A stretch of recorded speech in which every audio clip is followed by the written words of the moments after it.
So I'm here with Abby Maxman, who's the CEO for Oxfam in the US.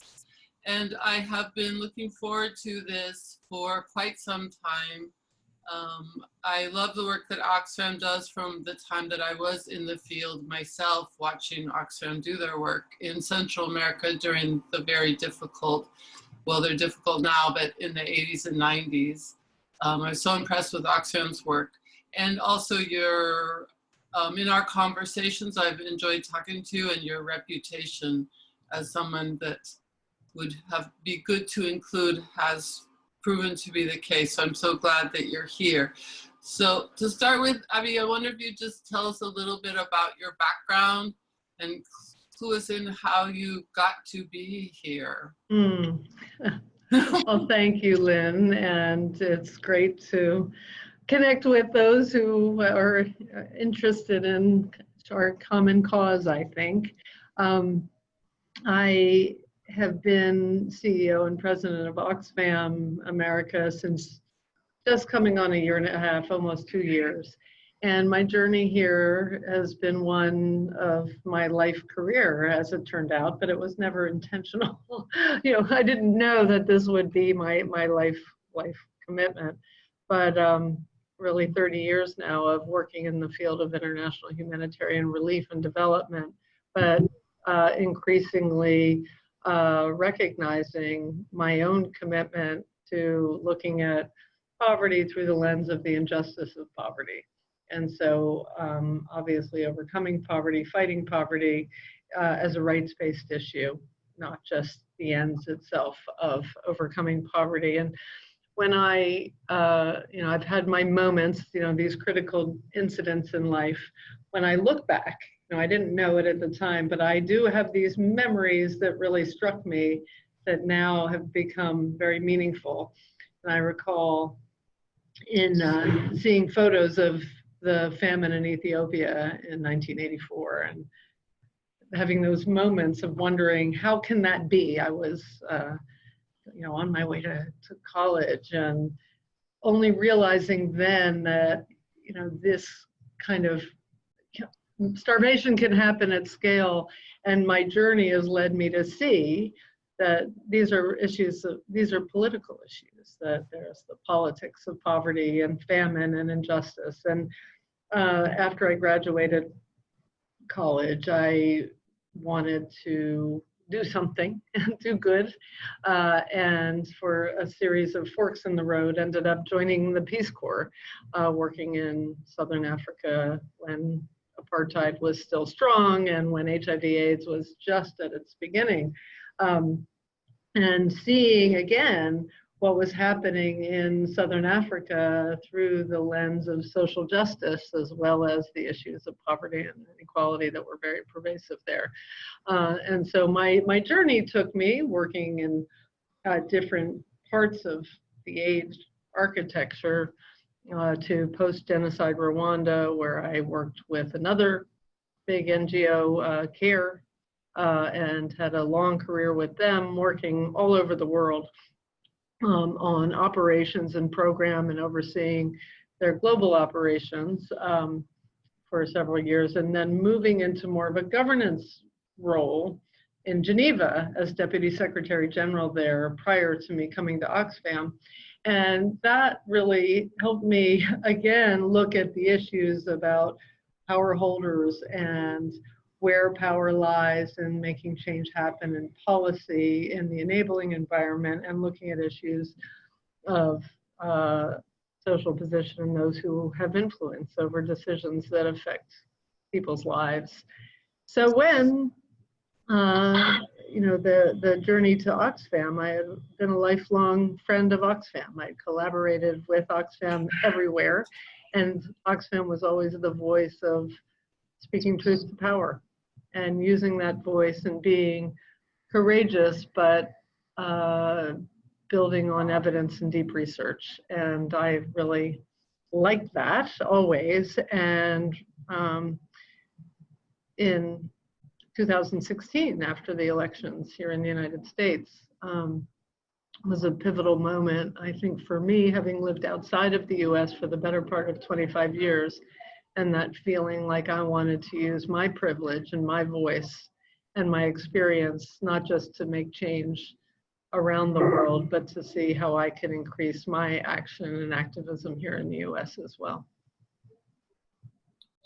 So you didn't start out with this vision, I'll do this, and then I'll do that, and then I'll do this, and then I'll be here. That seemed like it was more jigging and jagging, right?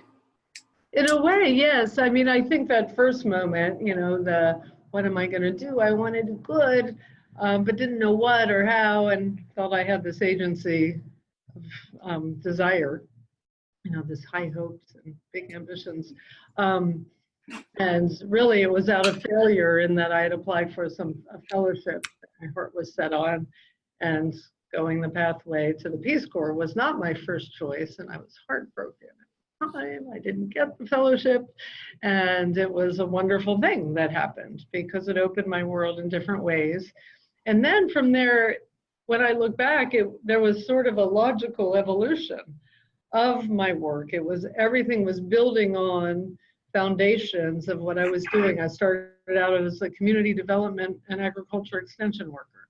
And then I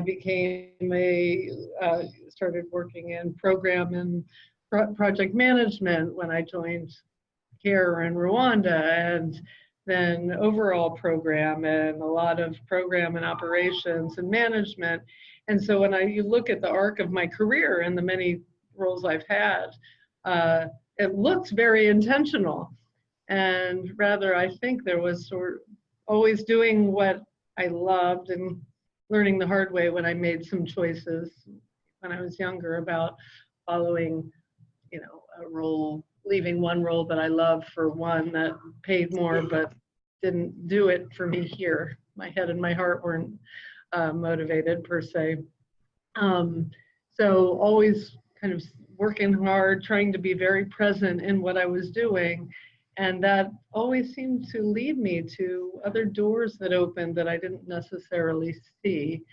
And so there was, in the end, with hindsight, a progression. And in your job and working with feedback, I think you need to turn your volume down. I'm hearing my own voice. Okay. That usually means that. How's that? Let's see, that sounds better. Okay, can you still hear me? I hear you well. Okay. So where I was wondering is the vision of what you wanted to create, what you want to be different in the world. And now, ta-da, you're in the seat of power. Yippee.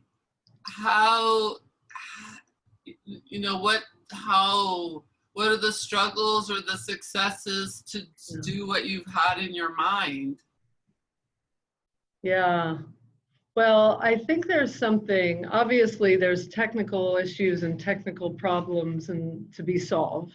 Right. And I've become more of a multidisciplinary generalist in some ways, having worked in a range of issues from overseeing programs that are public health to humanitarian and emergency response, long-term development, women's economic empowerment, a whole range, the whole suite of approaches. And I think some of my biggest learnings that I've built on is, you know, whatever the solution, whatever the technical solution, you need excellent technical people and technical capabilities, but that's only part of the equation. And so what I've really appreciated and I brought, I think, to the work is that how do you bring people along? You know, no matter how great a solution any smart person thinks they might have, we're working in multicultural environments, complex environments. There's a whole range of issues that need to be addressed. I've always been a believer, and I think that's been reinforced by my work, that I believe deeply in the policy, advocacy, influencing changes that are the ones that really take impact to scale.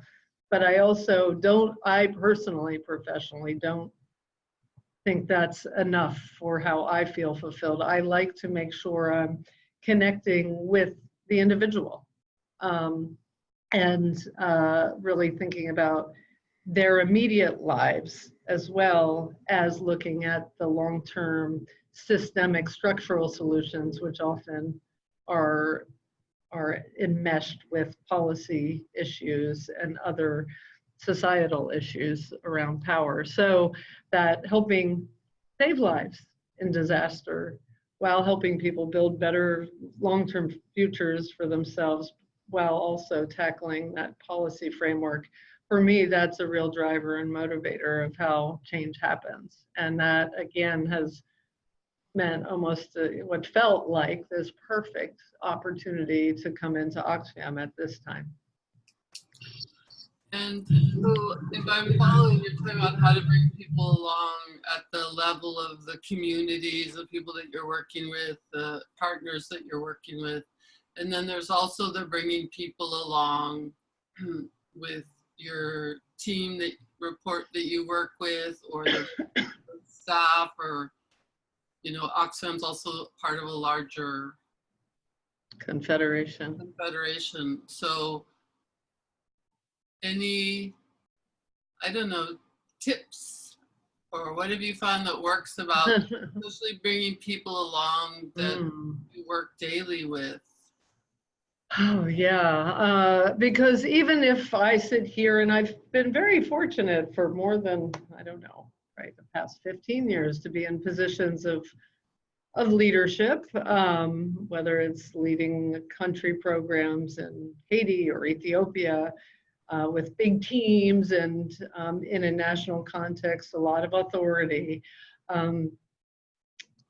There's still, you know, you don't pull a lever and everybody automatically does what you say. Darn it. Because you're in power or hierarchically. And, you know, the skills that really are so important is, you know, some of these basic principles of, you know, how do you listen? How do we look at and work in multicultural settings? How do people feel heard? How do I always challenge myself? And this is something I learned really when I was a community development worker, you know, to listen and listen even more and think about whose voices am I hearing and why, and then really whose voices am I not hearing and why, and what does that mean about marginalization, and who's, how I am being influenced and my ideas being enriched and strengthened. And so coming in with a humility, not a hubris of, oh, I've got the right idea. Even if ideas seem like they're right there, having to think about how does one operationalize them, and working in these kind of matrix networked ways. And I look at these confederations like Oxfam, like CARE, who I work with, but the skills of working in a matrix networked organization, it's a matrix and networked world.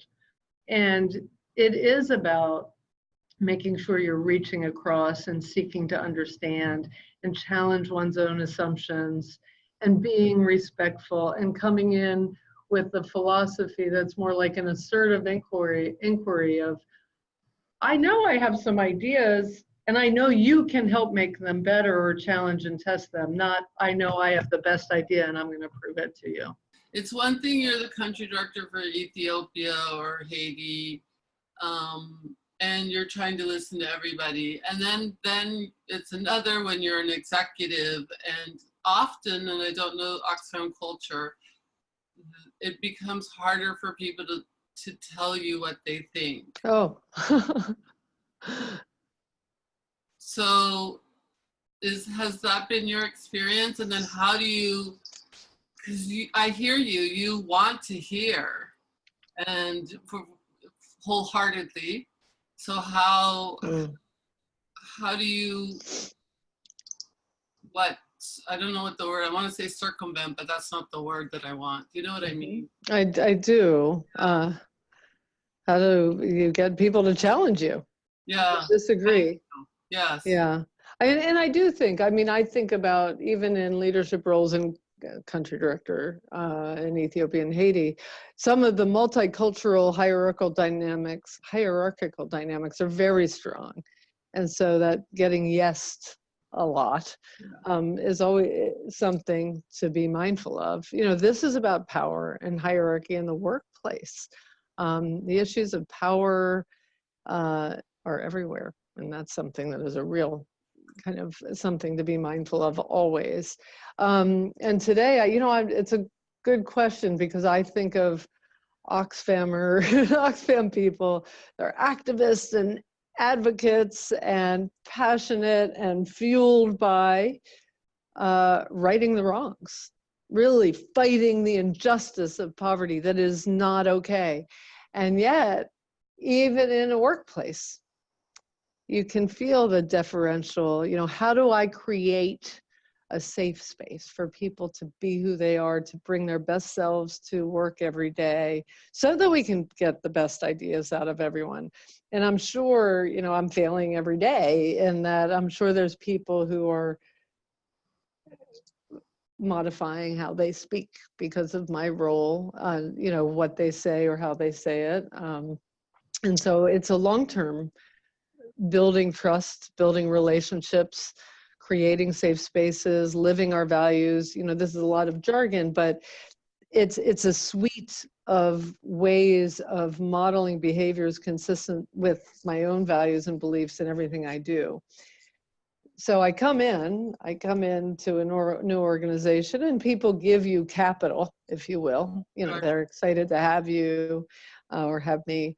But I also have to earn it at the same time, and never take that for granted, that my every action, my every word, inconsistencies can be viewed, as they should, as hypocritical, potentially, not intentionally. And so I have to really set the tone and the content to make sure they're aligned. And how I build a team. One thing I've done that I'm proud of, and with all humility, is even my senior leadership team, when I came in, we had predominantly men of a certain age, white males, sitting in this office. And as I've had turnover, I've wanted to really look at the diversity of experiences, perspectives, culture, demographics, generations of who is making decisions at our senior leadership table. And now, after a year and a half in the role, we went from being comprised of wonderful professionals, everybody. It's not a disrespecting one or the other, but enriching ourselves. We went from being, I think, 80% men, 20% women, one person of color.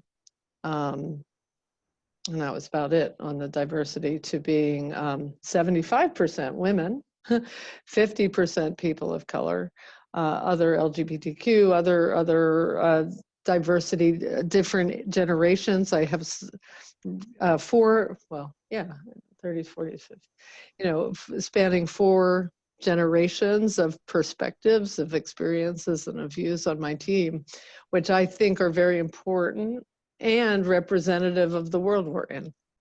And so that has been a from-to story. And it means we have to relearn how we listen, how we debate, how we feel, how people feel safety and comfort in the decision-making space, even at the senior leadership team level. But that's something that I think sends a message symbolically and substantively to my staff and my other constituencies.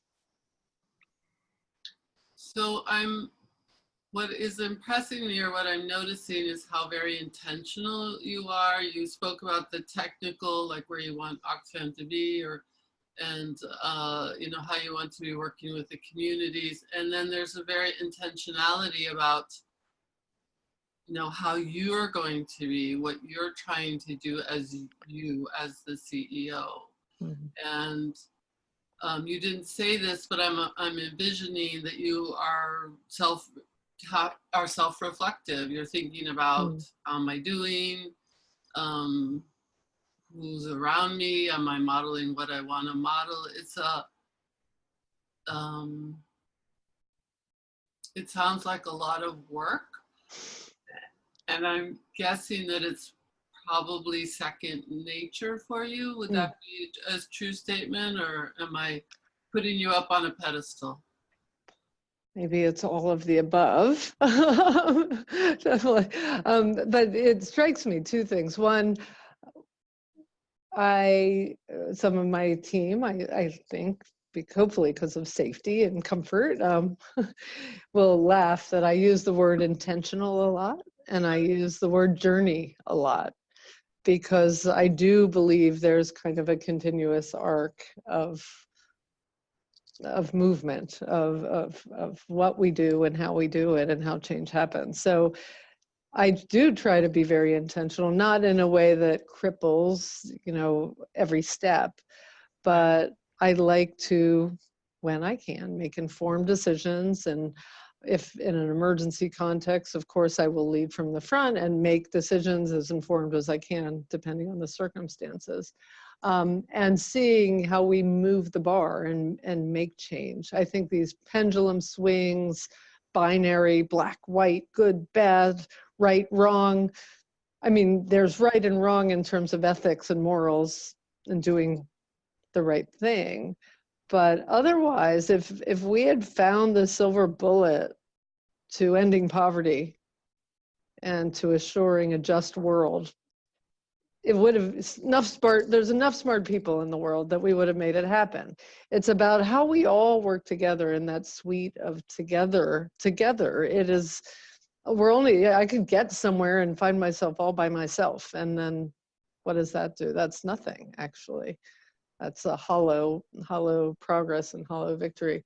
On the, I was going to say, well, the pedestal, yes, I think, I know what it was. The hard work, what is hard work? And I think there's a gendered aspect to this. I'll talk about being a woman for a moment. And early in my career, I was a young woman, as we all were once. And I had a story when I first was taking up my assignment in Lesotho, in the foothills of Lesotho, to be a community development and agriculture extension worker. And I got called to the district agriculture officer's office. Early on, I had just been living in my village and trying to make connections, and so excited, high hopes, and I want to help. And he sat me down and he told me, you have nothing to offer. You're a young American woman, and you come here thinking you can teach my people. You can teach us something. How dare you? The hubris you bring. And it was clearly one of those seminal moments. These moments of choice and forks in the road, where in my 22-year-old self, I kind of went the 10 walked the 10 kilometers home and sobbed, and feeling defeatist, and, recognizing much of the truth in what he had to say. But also when it came to the hard work, I have maybe just being a stubborn person, the wrong drivers of wanting to prove him wrong. And so what could I bring? And part of it was just, I was going to work so hard. I was going to work so hard. I was going to read everything I could. I was going to use my networks, use whatever I have to find ways to contribute positively. And so that, I think, very early on fueled my kind of the hard work aspect, not just about working hard, the sweaty part, but being very thoughtful and intentional, so that became more of my natural intuitive way of working. So from that time, that's been part of your DNA, the way that you work. I think so. I do. Probably, well, you still have that voice in your head. In some ways, you're probably Totally. to prove it to this guy. Exactly. Watch me. And when I fail, you know, when things go wrong, when things go bad, you know, I don't ever pretend that I'm gonna. And I think this is a thing about power and hierarchy. People expect you, me, to come into the room and have the answer. Well, if I come into Oxfam, an organization that's 70 some years old, with incredible breadth and depth of knowledge, experience, et cetera, and I come from a similar, the sector, and I have relevant knowledge and skills and experience to bear. But I wouldn't pretend I could come in, you know, I want to understand the systems, the choices, what got us to where we are, the journey. Because I know a lot of smart people worked on a lot of important things and made choices with whatever either information, resources, social, political capital they might have had to move us in a direction that gets us where we are. So I don't want to just analyze the moment in time of where we are, but get kind of deeper at the system as issues. And I apply that to our work externally facing. It's the same thing. We're a mirror of the work we're trying to do. And I have to, you know, come in with that. I don't have all the answers. I have relevant things to offer and contribute and put out there. And so I want to make sure, you know, we're all enriching the ideas and the journey to go to a better place. It's letting go of being, it's not the expert, but so often when we feel that when we're in leadership positions, people are looking to us for the answer, and we feel like we have to provide it because why else are we in the job?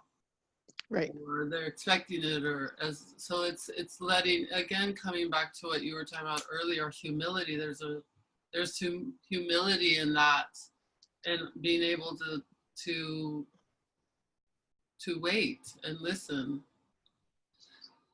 Abby, I wanted to switch you to talking about failure. You and I talked about that a couple days ago, and we were talking, the question was, how do you think about failure? What have you learned from failure? And one of the things that you said to me was, we talk about having safe spaces for failure, but we don't. Mm-hmm. And you were talking about why it was important. So you're saying, how do we create safe spaces for all our people to learn? Mm-hmm. And it's so when we're in an environment that there's not much room for us to fail. Mm. So what do you think about failure? Yeah, no, failure is hard because also it's personal. You know, I have 3 kids, and you know, feedback is hard. You recognize, admitting what you do wrong is hard. I think about my 12-year-old daughter. You know, it's hard. It's painful. People want to do well.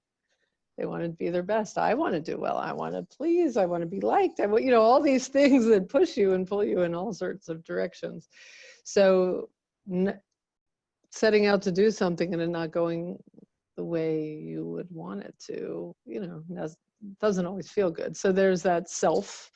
Right. There is in our space, you know, we work in addressing, you know, working in some of the poorest, most marginalized communities in the world. And so being good stewards of the resources we're entrusted with. You know, I'm not, you know, there's institutional funding, but there's individuals who are making choices instead of, you know, doing something for themselves. They're sending us $10 a month. It's a huge, it's a huge responsibility. You know, that kind of giving and the trust they're giving an organization like Oxfam. And so you want to do well. You know, you want to make sure every cent is not just well intended, but actually doing good.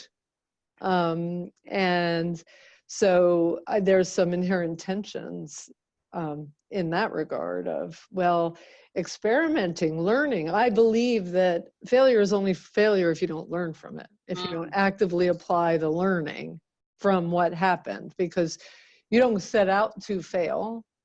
You do good plans when you know, or if it's a response, you're responding reactively with information you have. In some cases, it's life or death. You know, I've dealt with kidnapping and other, you know, very, very difficult situations. And so again, taking a learning approach to failure.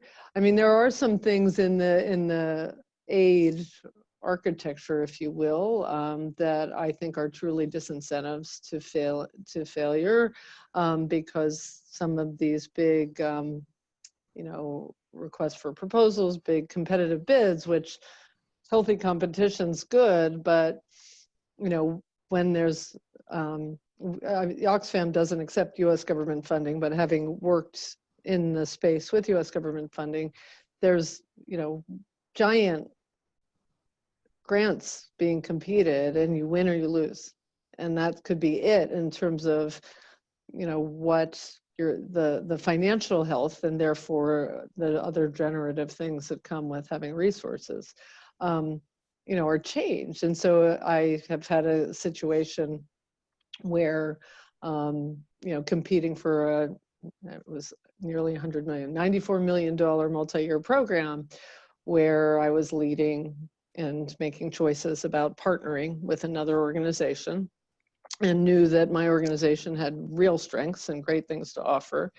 And as we got and made choices and agreements, and as we got closer to the submission date, there were things that the organization I was agreeing, I had committed to partnering with and subbing to, was acting in ways that didn't align with my values and in how they were working with local partners and some of what was being said and done, and got to a point where I dropped out of the bid. And you know, it's a nearly $100 million decision. It's not something that's easy to explain. People's job security and, you know, other program leverage is built on it.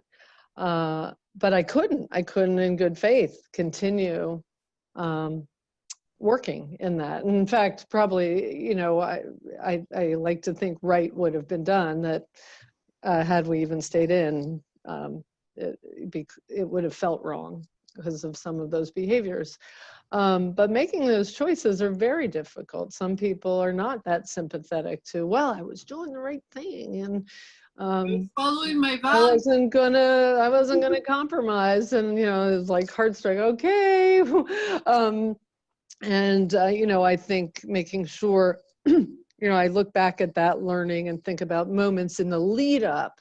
What could have I done in following my instincts earlier, so it wouldn't have been a big me dropping out and pulling our organization out completely.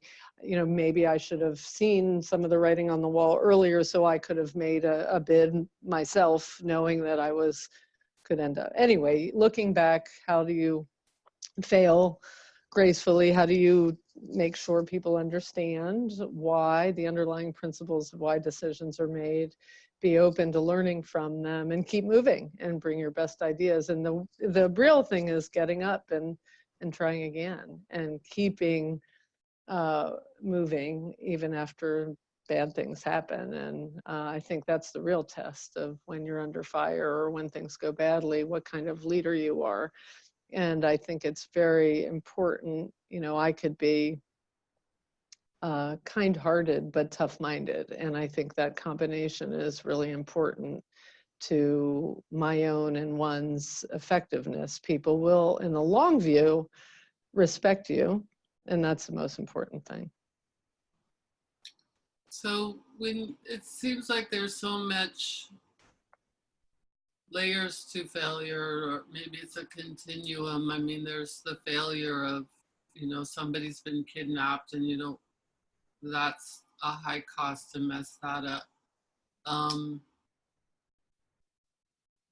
And and just listening to you, so there's some of the things that came to me. And also, we're gonna make mistakes, right? We're human. We are human. Look back at that, pulling out from that RFP or whatever it was, and looking back, you could say, well, here were the signs. You know, there seems like, I think where I'm getting to is, we're going to do the best we can. Yeah. We will make mistakes, and part of it is like, all right, so we learned, but let's not self-flagellate. Yes, exactly. Quickly. Exactly. Yes, the fail fast, fail forward, fail. Yeah, exactly. And it's not your fault, and it's not your fault. And if you'd done it differently, we wouldn't be in this pickle. Yeah. Like, yeah. And don't blame, and don't finger point. Right. Yeah. That's do part after of what action. I'm taking from your story. Who knows if you could have caught it earlier? Right. Right.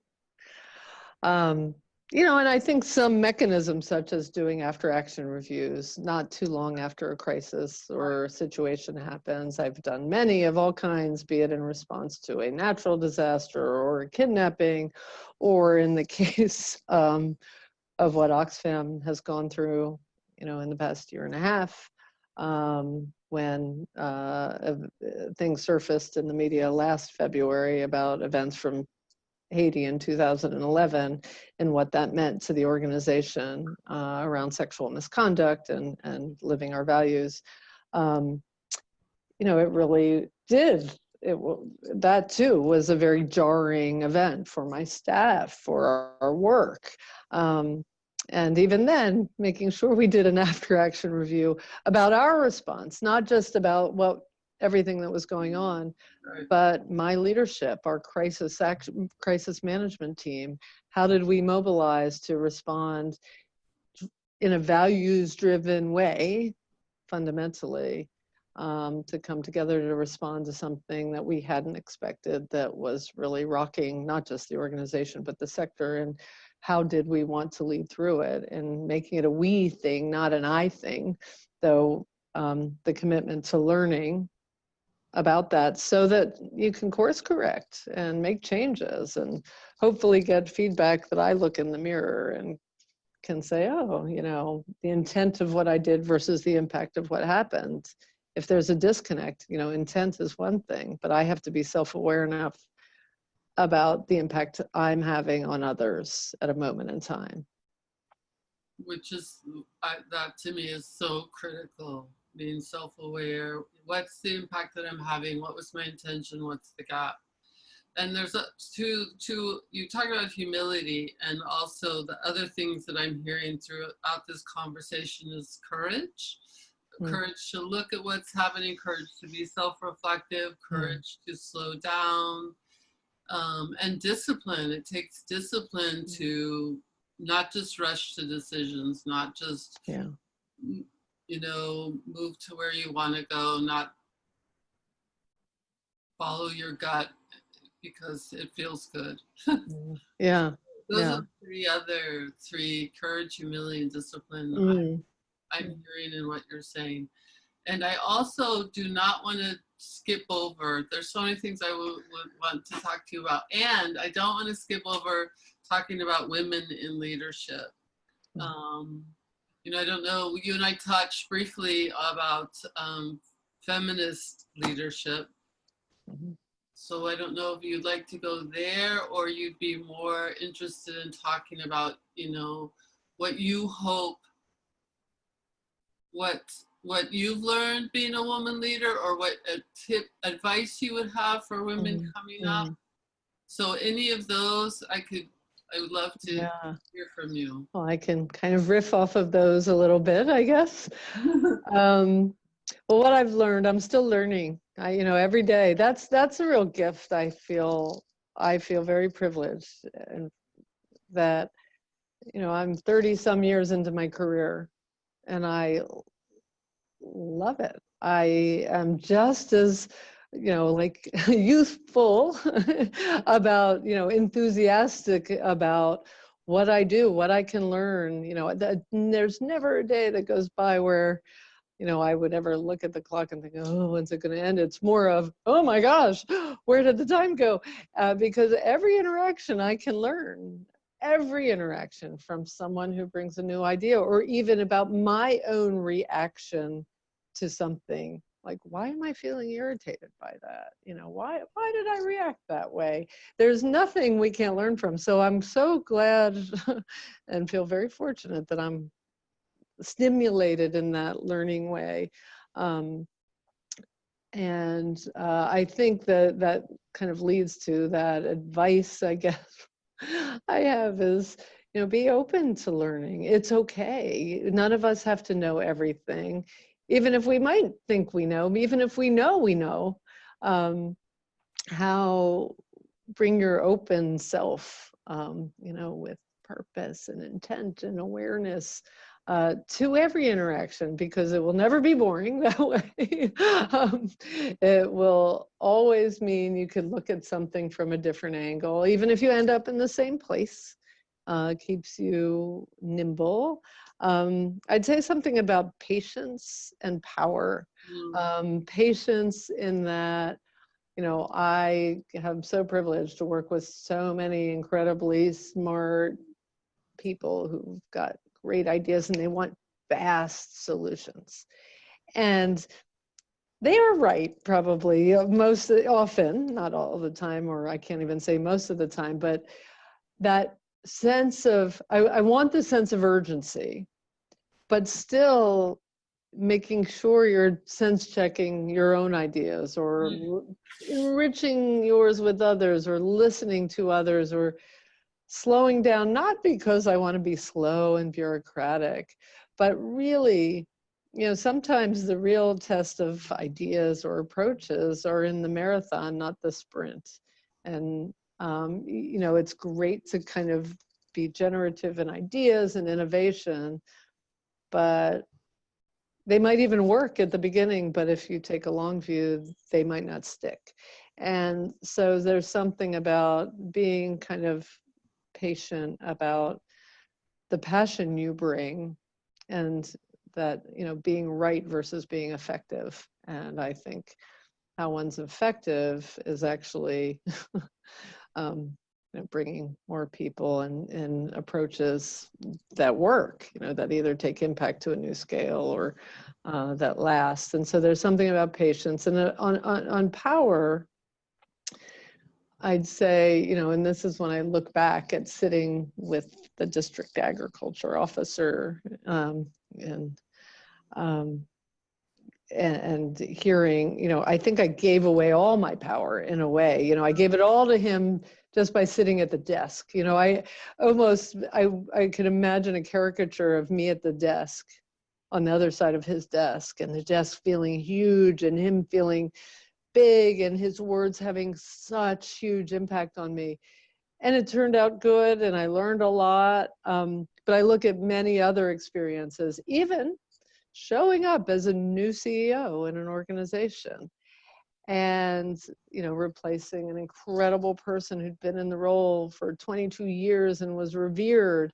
And I think about my own insecurities coming in, meeting the staff for the first time, how nervous I felt, which I think is good, that's good. I want to be on my toes, but that, kind of not giving up my power to my own insecurities, or, am I really smart enough? Am I the right person for this?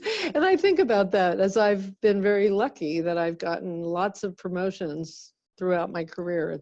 And when I was young, and I was in my late 20s and 30, just being kind of the only woman with men 20, 30 years older than me in kind of the same positions over and over and over, in countries, in regional management, in so many fora, and always feeling that, like, I think in my head may give away the power. And then I worked harder, it probably fueled me well, but also not giving so much of that to someone on my own. No one's asking me for it. No one's taking it. But as I come into something, and I come in, and we should all come in. We're all equals, younger, older, whatever our background. We're bringing something that's relevant.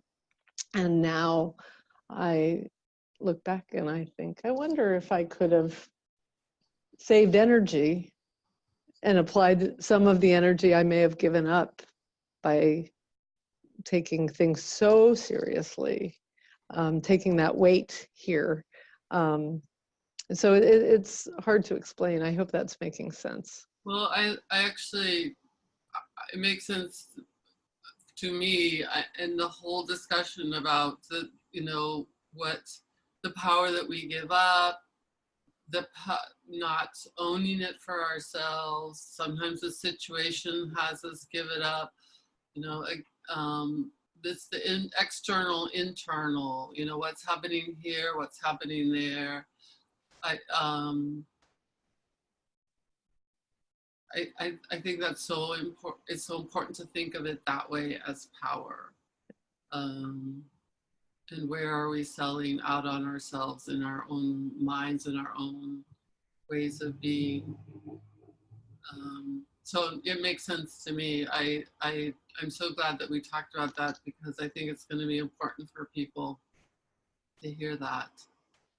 I think there might be something gendered around that. I don't want to make it completely as a woman, but I think there might be that sense of what one talks oneself out of early, or, am I good enough versus, of course, I'm here. So if you're a young woman, or you're a young looking woman, or, I'm sure, I have no doubt it happens to men too. It's just, we got an extra. I think so. I really do, especially when you are in a world that is predominantly men. Now, I'm not in that right now, sitting where I am in my Oxfam, but there are many situations in the world and in my life that it has been that way. Yeah, that brings up my own memories, and when I was the country director in Honduras, I went to inauguration of a project, and I had my intern who was, 21, and everybody thought he was the country director. It's like, no, it's me. Oh, totally. Time and again, yes. Yep. I've had deputy country directors who are these big, wonderful feminist men who Right. Everyone would defer to in a room. Yeah. So yeah, that's such a, I can feel that story, indeed. So we're up at the end. Anything we haven't mentioned that you were hoping we would talk about, that you'd like to talk about? Oh, wow. I'm not sure. I'm going to look at your questions. Take your time. Internal barriers.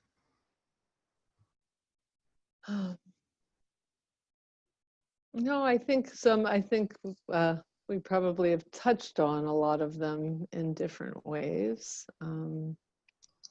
Yeah. So thank you so much for your time. I am excited. I love the conversation, and I am so glad that other people are going to be able to listen to it also. Thanks for taking the time. I know you're busy. So. Oh, it's a real honor to be part of this. Thank you so much, Lynn.